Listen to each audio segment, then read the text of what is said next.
Hi guys! Welcome back to my channel. Again, my name is Jap. Kumusta po kayong lahat? Okay, so ayan guys. Kumusta naman yung New Year nyo? Nag-enjoy ba kayong lahat? Ayan ako, may jet lag pa ako guys. No? Kung ba't hindi rin ako nakagawa ng video ng mga ilang araw. Ang layo ng biniyahin namin. So, feeling ko pagod ako ng buong taon. Tapos, hindi ata uso yung New Year, no? Sa mga client ko. Grabe, kahit pispiras, kahit sakto pang New Year yan.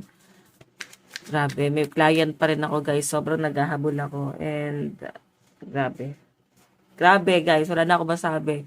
Yun na lang masasabi ko, grabe yung pagod ko guys, no?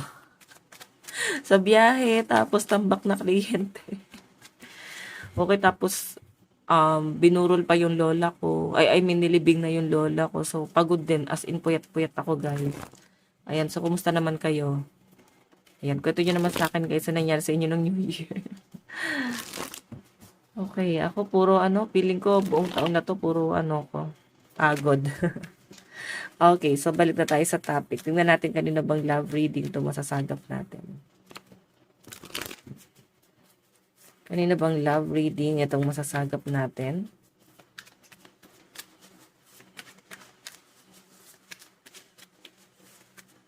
Okay. Meron tayong strength. So, nakikita ko dito guys, medyo controlling itong relationship na to. Nandiyan yung strength. Okay? Pero pag sinabing strength, possible na may nagbalikan dito. May nagpatawad, no? May nagkaayos, no? Basta pag ito yung lumabas, may nagkaayos niyan. Naging martyr na ulit. Tignan natin ha, para pinatapos lang yung New Year. Okay. Ito itong love reading. O, diba? Actually, ang nasasagap ko dito, guys, parang nagkakaroon ng matinding realization. Like, iniisip yung mga conflict, no? Ayusin ko lang to, guys. Okay, so ayan. Nakikita ko dito, guys, medyo komplikado itong pagkakaayos na to, no? Like, yung iba sa inyo, pwedeng may mga nare-realize. And yung nakikita kong nare-realize dito is parang something na hindi tama dito sa relasyon na to, no? Pwedeng naiisip nyo na parang may mali, no? Nakikita nyo na kung ano yung mali dito sa relasyon na to. Kumbaga, parang nagpaka-martyr ka sa taong to, then ngayon parang sobrang nakikita mo na ng maliwanag kung ano yung totoo. Okay? So, this year siguro guys, meron kang pagbabagong ginagawa na parang kung dati sobra kang magbigay, bigay ka ng bigay dito sa taong to, kung dati parang siguro ikaw yung nagpo-provide sa kanya, so nililimitahan mo na, no? Nakikita ko sa inyo na parang iisipin mo dito kung tama pa ba na suportahan mo tong taong to sa pinansyal, tama pa ba na balikan mo siya, na parang what if wag ko na siyang bigyan ng parang support, lalo sa pinansyal. Siguro, ganun yung scenario. Titignan mo or check mo kung ano yung mangyayari. So, tama naman yun guys, no? Kung sa tingin mo na itong taong to is tinitake advantage ka, pag-isipan mong mabuti kung worth it ba? Worth it pa ba tong relasyon na to? Or siguro, ayun nga, mag-limit ka sa pagbibigay. Or wag na mag-limit talagang wag ka na magbigay. Di ba? Ba't pag-iisipan mo pa yan? Okay, ramdam mo rin na tinatago ka na tong taong to. Kasi conflict to. Sige, tignan natin ha. Meron tayong pili ko mamumulubi ka rin sa taong to eh. Parang hinihila ka nito sa kahirapan, guys. Okay, marami kang marirealize. Like na parang what if magkaroon ng ibang karelasyon na mas better. Okay, mas better dito sa taong to. Okay, I think di na worth it tong nangyayari na to. Okay, parang nahihirapan ka or mas mahihirapan ka lang dito sa connection na to. And kung makikita mo yung energy mo dyan, Queen of Swords, matalino to si Queen of Swords. Or baka may mga nagsasabi na sa inyo guys na matauhan ka na dyan, pero nagpapakamartir ka, mauubos na lang yung kaibigan mo sa kakapayo sa'yo. Okay, tapos nagbubulag-bulagan ka pa rin. Diba? Pinapayuhan ka ng mga kaibigan mo na umalis ka na dito sa connection na to, pero Magtitiis ka pa rin dyan. Okay? So, ako kasi guys, ito totoo lang. Yung mga kaibigan ko na ganito, iniiwasan ko na. Okay, so ikaw, kung sa tingin mo na masyadong ka pa rin nagpapakamartir, tas hindi mo rin naman susundin yung payo ng mga kaibigan mo, sa totoo lang nakaka-toxic ka pa ganyan. Okay, kung ikaw kung nakaka-relate ka sa reading ko, ikaw yung kinakausap ko. Okay? Ayan. Titignan natin ha, ano yung nararamdaman sa'yo ng person mo. Okay, titignan natin. Wait lang, guys. Okay, so tignan natin, guys, yung energy ni person. Ano ba yung nararamdaman sa inyo ng person mo? Meron tayong Queen of Swords. Ayun, ayusin ko lang to, guys. Okay, so ayan. Queen of Swords yung nararamdaman sa'yo ng person mo. May nakikita akong nagde-divorce dito. Siguro asawa mo yan. Baka may pagde-divorce. Or pwedeng single mom, single dad ka. So, isa to guys sa parang kinoconsider na tong person na to. Or tinitignan niya dito sa relasyon na to. No, ginagawa kang mahina nitong taong to. Siguro isa sa mga pinamumukha niya sa'yo. No, na wala nang tatanggap sa'yo. Or kung asawa mo yan guys, pwede sinasabi sa'yo. Ginagawa kanyang mahina. Pinahihina niya yung loob mo. Okay, meron tayong, ayan no. Ramdam mo rin naman na parang nagpapanggap sa itong taong to eh. 9 of Cups to eh. So, possible na binibigay naman sa'yo ng person mo kung ano yung gusto mong makitang gawin niya or ano yung gusto mong maramdaman mo dito sa connection na to. Pero nagpapanggap siya, no? Meron siya kasinungalingan dito, guys. Oh, magician, guys. Ito ay manipulative. So, yung nararamdaman sa'yo, masyado kami na manipula. Baka hindi ka pa aware. Okay?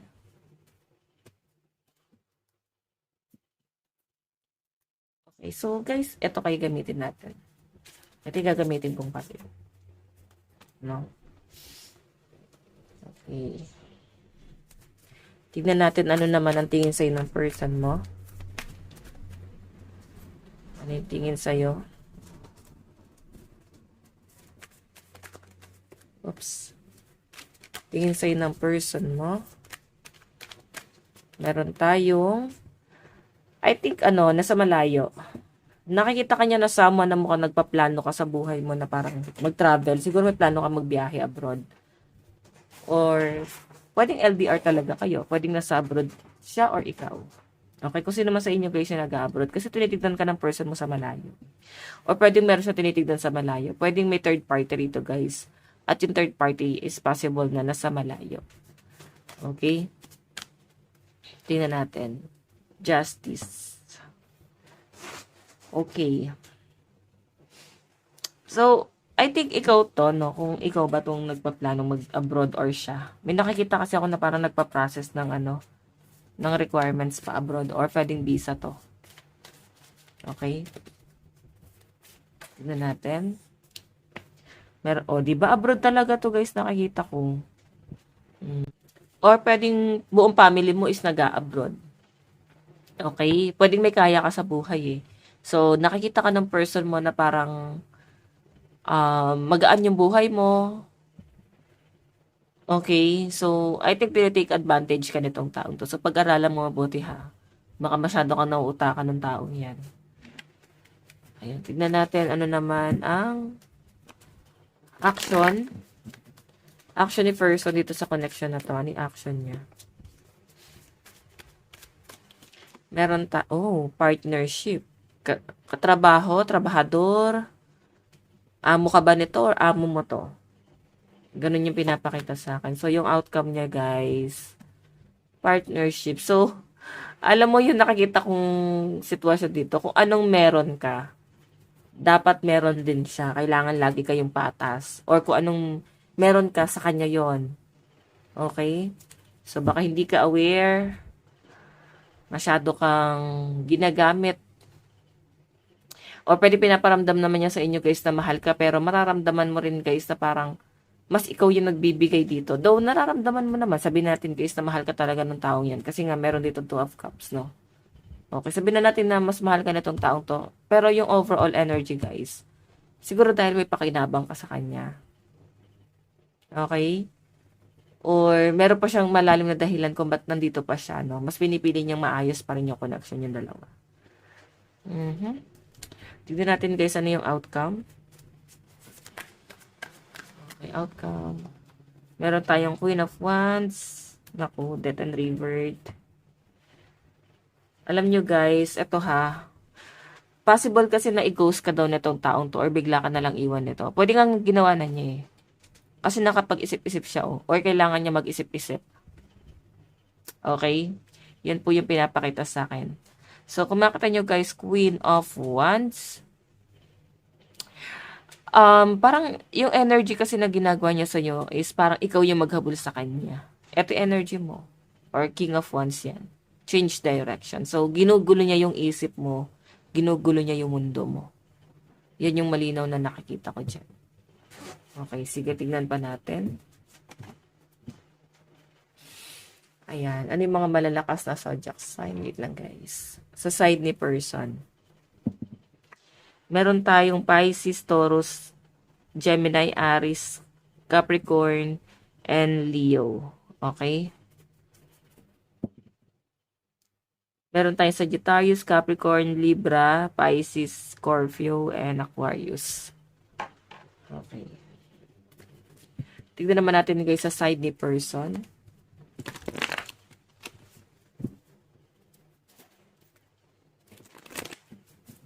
Sa side ni person.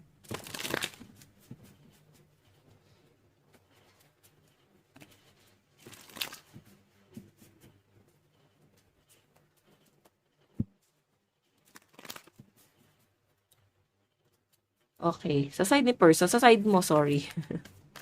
Okay, sa side mo naman, ano yung nararamdaman mo sa person mo?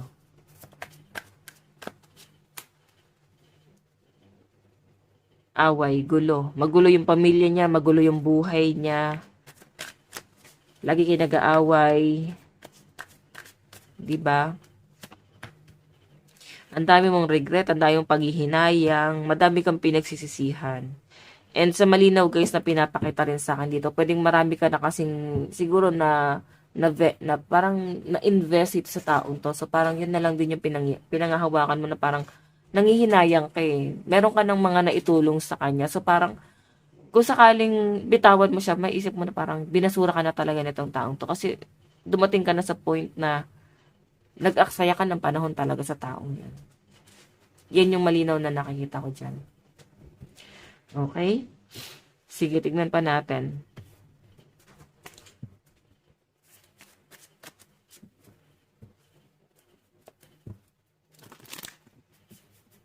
Tingnan pa natin.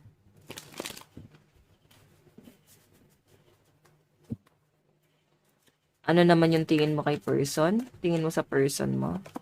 Meron tayong Six of Pentacles. Ang gusto mo lang naman dito is effort. Like, give and take. Ganon. Parang kung nagbibigay siya sa iba, parang gusto mo lang din na meron siyang maibigay man lang sa inyo. Parang ganon. Meron man lang siya guys, maitulong sa inyo. Kasi parang yung tulong is puro sayo lang. Puro ikaw lang yung tumutulong. Hindi mo yan guys mararamdaman eh. Kasi nagbubulag-bulagan ka. Mas nararamdaman mo dito is yung sacrifice ng taong to. Pagmamahal na ginawa niya sa inyo. Pero kung i-analyze mo ng maayos guys, marirealize mo na talagang tinitake advantage ka ng taong yan. Okay. Tingnan natin. Oh, nararamdaman mo naman eh na mahal ka nitong taong to. Pero siguro, yung iba sa inyo talagang mag-a-abroad ka and nararamdaman mo na parang dun mo makikilala yung para sa'yo talaga. Ayan, meron nag-aantay sa'yo sa malayo. Oh. Or may new person na paparating sa inyo sa malayo. Sa mga nagpaplano dito mag-abroad. Okay? Tignan natin ano naman yung action mo. Ano naman yung action mo. Meron tayong okay. Ano ba to? Four of Pentacles and Eight of Pentacles. Eight of Wands. Action mo.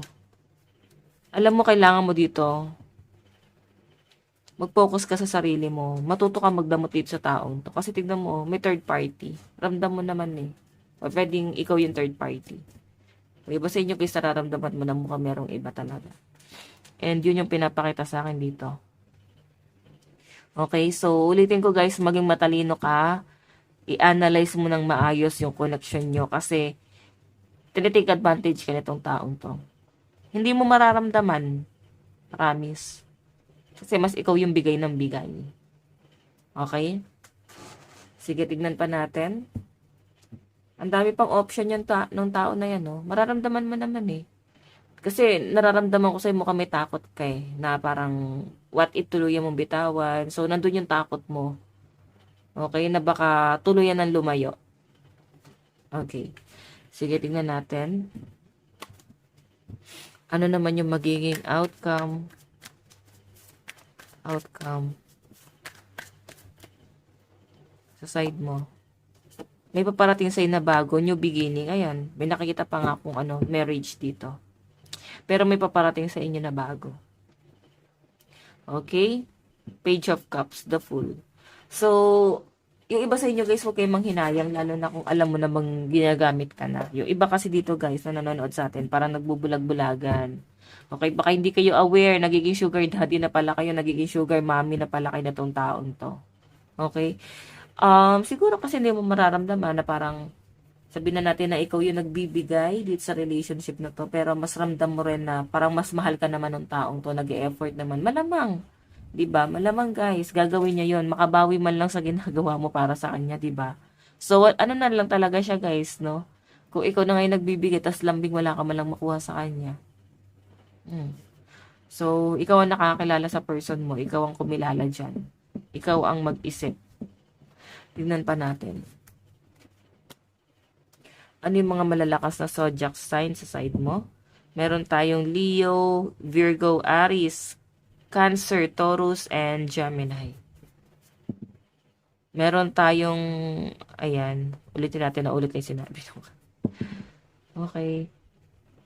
Taurus, Leo, Aries, Virgo, Cancer, Gemini. Yun lang yung sinasabi dyan, guys. Okay? So, tayo ng tatlong card dito. Tignan natin sa napatungo tong relationship na to. Saan na kayo papunta? King of Cups. May iba talaga ako nakakitang paparating sa inyo, guys. Etong taong to, guys. Eto ha, si Seven of Swords. Guys, magnanakaw yan. So, iti-take advantage ka lang talaga ng person na kasama mo ngayon. Promise. Kung kayo, guys, naghiwalay, nagbalikan na naman, ayan. Yan yung pinapakita sa akin. And, wala kang asahan sa taong to, guys. Wala tong diskarte, wala rin tong talino kasi naka-reverse yung King of Swords. King of Cups lang yun nandyan. So, pag si King of Cups yung lumabas dyan, medyo tamad, aasa lang sa inyo, yan yung nasasagap ko, okay? Mabisyo pa yung taong yan. Parang kumuha ka lang ulit ng ipupukpok mo ulit sa ulo mo. Tignan natin, guys.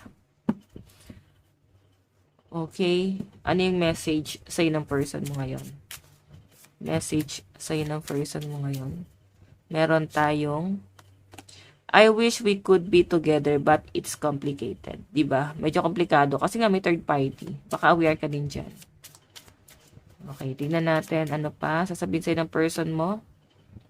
I wish you were next to me. Okay, sus. Parang wala naman guys gagawing action tong taong to, no? Mag-aaksaya ka lang ng oras dito sa taong to, sa pag-aantay. You light up my world. Magaling nga ito magsalita, guys. Promise. Okay, so guys, ito lang po ang inyong daily love reading. Bukas po ulit. God bless and love you all. Bye-bye po.